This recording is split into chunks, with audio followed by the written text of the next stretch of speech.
Thank you for tuning in to our seller interview series. Up today, we've got an Amazon FBA business for sale in the general niche. Created in July 2011, this business makes $2,382 per month in net profit, and the listing number for the site is 43761. We do these interviews to give potential buyers more information about both the seller and the sites they're looking to purchase. We hope these insights are helpful for you in making a buying decision. We've got the seller with us today to go through the business and cover everything from niche selection to traffic and monetization. How are you doing today, Rust? Good. How are you doing today? I'm doing pretty well. Where are you calling in from today? I actually live on the Gulf Coast in Mobile, Alabama. Not too far. It makes it easy to coordinate. I am in Orlando, Florida. So Good deal. It's been really hot all summer, but it's finally cooling off here a bit. It's been kind of hurricaney too, hasn't it? A little bit. There was that one that came through here. It was, scary ordeal to have to, decide, are we going to leave the state or not? But I agree. Everyone I know is okay. And that's all that matters. Exactly. Anyway, before we dive into the questions that I had for you, I want to run through a quick summary of the business. Okay. Again, it was built in July of 2011, has a monthly revenue of $39,078, expenses of $36,696 to make for a net profit of $2,382, which is built on a 7-month average. Included in the sale of this business are the domain, the Amazon Seller Central account, full portfolio of SKUs, pricing data, 90 days sales history as currently available, custom automated repricing spreadsheet, supplier list, contact list, and operations methodology and key requirements. Inventory is not normally included in the list price, and further details can be provided to active depositors. Russ, can you tell us a little bit about your background in building and running online businesses? So my background is as a mechanical engineer, got a lot of expertise in logistics and mathematics, and started the Amazon store as kind of an experiment, several years ago, just to see how, it worked and how easy it was to make money. Started with retail arbitrage and kind of quickly realized that was a pretty poor way to scale a business. And then, I also dabbled a little bit in private labeled products, but also discovered there that there was a lot of copycats that would pop up, and quickly determined that was, an equally poor kind of decision, at least for my priorities. So I, not too long into it, decided to go into the wholesale game, being, very careful to target, products that had very high ratings, very good sales rank, very good margins, with the understanding that, what's considered good from a wholesale buy resell standpoint, margin is going to be different than like a private label or a retail arbitrage opportunity. But you had very sustainable supply. And so really over the past couple of years, I, built up the business, currently have relationships with over 100 wholesale suppliers, routinely purchase and keep in stock products from about 20% of them. I started another business about 2.5 years ago. And as we have been growing that business, my ability to put time into this one has really, it's to the point now where I'm maybe spending an hour or two a month on it. I've put as much automation as possible into the business to make it, easy for someone that does not have a lot of experience to buy it. So if it's 1 to 2 hours a month for you, you could just sit back and collect this $2,500 or what was it exactly? $2,382 paycheck as passive income every month. So why are you choosing to sell it? Right now, I know this sounds kind of funny, but the opportunity to be able to take my other business much, much higher is worth more than kind of, having to respond to customer messages, having to, right now currently maintain 100% feedback rating over like 5 or 6 years, which I think is pretty important. So those things kind of popping up intermittently and responding to supplier questions, that's just not really even worth my time right now. Where do you see someone being able to take this business even further? So that's what's kind of interesting about it and building a 100% FBA store. So we're actually currently using a prep service out of Houston. And so the nice thing is I don't have to touch the product at all. It's really just managing what our Teikametrics account tells us to buy, who to buy it from, making the payment, and then making sure that everything's being processed correctly by the prep service. So, it's the type of business where our SKUs are really good. And I've got probably over 1,500, 2,000 SKUs. And since we're a very old account, I don't have any SKU limitations at all. So if a seller wanted to get in there, look at all the price lists and start purchasing, it's really just a matter of, how much purchasing can you do? How much time do you have to give to it from a scale standpoint? You've mentioned a couple times that you have tried to automate things as much as possible. What are some of the steps that you've taken to accomplish that? So the first big one is I got hooked up with Teikametrics, and Teikametrics provides a system that can do everything from managing repricing to telling you what to reorder, when to reorder it, what your profitability is, what your revenue is.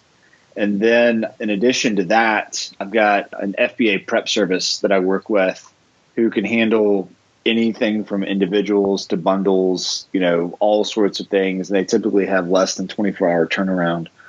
So with those two systems, if you were to walk to the table with, purchasing power that's, $25,000 to $50,000, you could very quickly grow revenue up to where I had it. Back in its heyday, it was like in the $70,000 to $85,000 a month range without having to do a lot of work.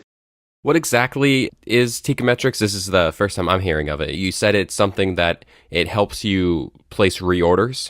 Well, it manages every part of your Amazon business, all from one software interface. You pull your SKUs into it. It looks at reorder or sales trends and tells you how much to reorder, how much it thinks you're going to sell. It makes it extremely easy to grow an Amazon store. Speaking of the growth that you have had, how are you finding traffic? Have you done a lot of marketing in the past?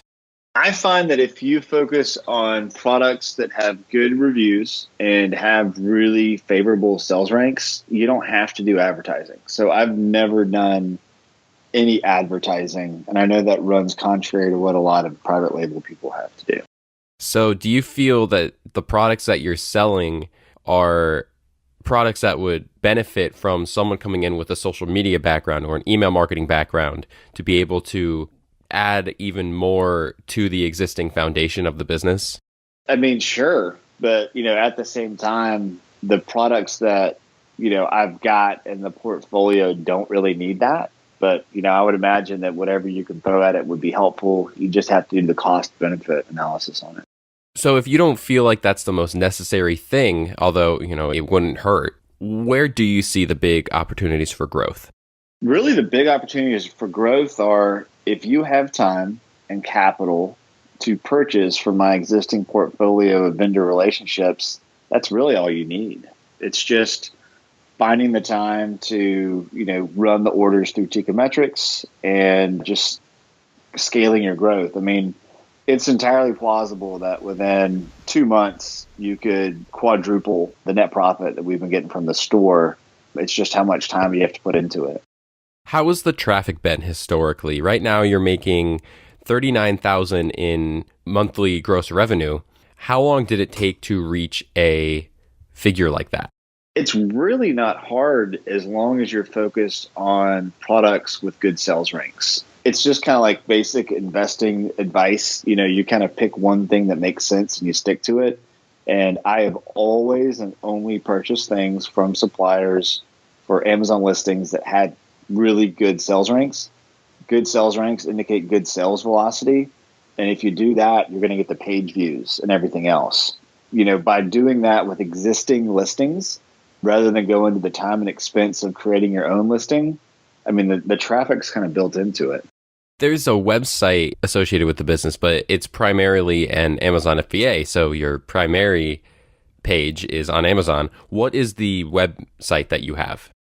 So it's a website that is actually an Amazon affiliate store. We use that for the purposes of vendor acquisition. I've not really even used it the past year or two because I just keep it around. So it doesn't really make a lot of money. It's just there to give vendors warm fuzzies that we do have an internet presence outside of Amazon. But, I don't sell anything out of it. So it's basically, as you said, just to make it, if someone were to look you up to see if you're legitimate, you Correct. have an internet presence. Correct. Are you going to recommend, so you have 236 active SKUs right now, but your full portfolio of SKUs is over 3,700. Right. Why don't you list all of that 3,700, and would you recommend doing so? What I do is I look at the portfolio and I look at the sales ranks. And, some things are kind of seasonal. Some things sell better over the summer, the fall, the winter. And that's one thing that Teikametrics is actually really helpful with. And I just look at that portfolio and just kind of use that information to decide what to buy and when to buy it. I've historically really taken almost like an investment approach with it. If certain things match certain numbers, then, I'll buy those and resell them from the wholesale suppliers. So to answer the question, it just kind of depends, on the season and on everything else. Right. You have all of that information within the Teikametrics software. Correct. Will you be willing to walk through a new owner how exactly they need to look at and use the Teikametrics? Definitely. And then another aspect of Teikametrics is they provide really good account training and support. So that part's kind of built in too. Are there any risks associated with the business that you feel a potential buyer should be aware of? I mean, not more so than pretty much any other FBA store. It's just managing your exposure on certain SKUs. I've got rules of thumb that I would stick to. I don't want to spend more than $2,000 or $3,000 on one particular SKU at one time. It's just really money management. And that kind of goes back to the investment theme I've had. How many different countries are you currently available in within the Amazon Marketplace? I only sell in the United States. And that is something that I have refused to go outside of the United States based upon stuff I've heard from other sellers that took that risk and went international. So it wasn't a case of you just haven't gotten to it yet. It's a case where you actively decided not to go international because you didn't want anything to go wrong. Right. There's a lot of risk. I mean, a tremendous amount of risk, and it's not enough volume to make the risk worthwhile, in my opinion, at least with the purchasing from wholesale suppliers. I mean, that makes sense. Do you feel that with this kind of business, do you feel it's something that someone could look into, or would you, in your opinion as the current owner, would you recommend not going international? I think there's so much opportunity in the U.S. based upon the volumes that it just doesn't make sense to invest the time and expose yourself to risk when if you would have invested that time in the U.S. market, you could have had, 4 or 5 times that amount of profit. I just don't think it makes sense right now. You've mentioned that you're only putting 1 to 2 hours a month in the business. Can you reiterate again exactly what that 1 to 2 hours consists of? Right now, I'm just kind of keeping momentum going with orders from suppliers for things that sell well this time of year, responding to seller messages, and then just really maintaining feedback. When someone comes along and it's time to purchase this business, would you commit to a non-compete? Yes. And how much support are you willing to offer a buyer during the transition period? I mean, as much as could be considered reasonable. I've put a lot of time and effort into building this, and now my focus is somewhere else. And I want to do as much as I can to be a good steward and help someone, take this and, grow it. The best case scenario is that someone comes along and gives you a 100% cash offer of what you're looking for. But if it didn't happen, would you be open to negotiations about other payment methods, like, for instance, an earn-out? Yes. Awesome. Well, I'm sure that's reassuring for someone who's thinking about making a deal. I have one final question for you, Russ, but before we get to that, I want to run through a quick summary of the business again. It was built in July of 2011, has a monthly revenue of $39,078, expenses of $36,696 to make for a net profit of $2,382, which is built on a 7-month average. Included in the sale of this business are the domain, Amazon Seller Central account, full portfolio of SKUs, pricing data, 90 days sales history as currently available within the Tika metrics, custom automated repricing spreadsheet, supplier list, contact list, and operations methodology and key requirements. Inventory is not normally included in the list price, but further details can be provided to active depositors. Before I let you go, Rust, can you give me your best 30-second pitch on why someone should purchase this business? All right, that's a good question. I would say that, being around since 2011, having 100% positive feedback, having a system and processes and vendors in place that have routinely shown like profitable month after profitable month. I mean, you don't find a lot of FBA businesses that have that track record and then are grandfathered in without SKU inventory count restrictions and have access to some of the hottest categories and subcategories that everyone else is scrambling to get access to. I mean, it's a great FBA account with, a significant amount of age and performance metrics. I mean, I really think it's a no-brainer from anyone looking to buy an FBA store. And as you said, the account has been around for a long time, so you have that grace from Amazon. You have no limitations on products, you have good reviews, things like that. Correct. Well, thank you so much for taking the time to get this done today. I really appreciate it. Sure thing. Happy to help.